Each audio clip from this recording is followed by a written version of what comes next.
ఎలా చిరిగిందో చక్కగా చెప్పు. ఏమవుతుంది? అది పెన్సిల్తో రాస్తే పోయింది కాదమ్మా అది. చెప్పు. సార్ ఈ అబ్బాయి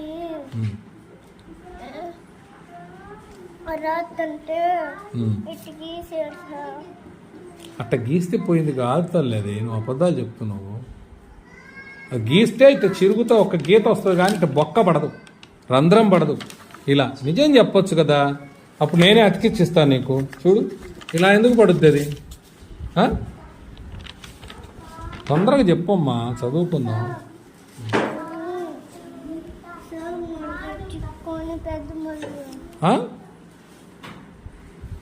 చెప్పు, గట్టిగా చెప్పు, వినపడట్లా.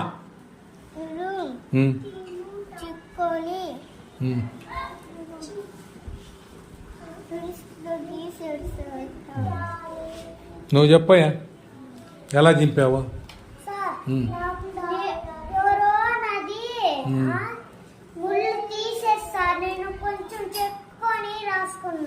అవును, ఇది ఎట్లా జరిగిందో చెప్పు.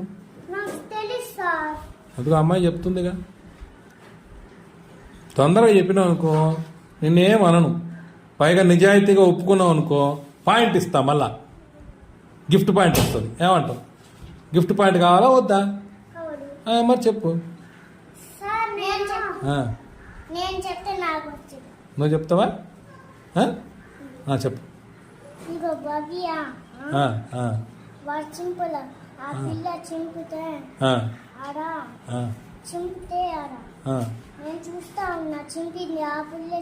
ఎట్ట చింపిందమ్మా?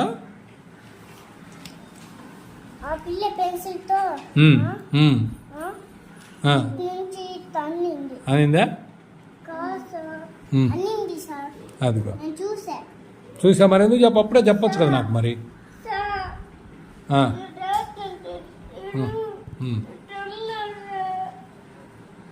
నువ్వు రాస్తుంటే వాడి చేయి తగిలిందా?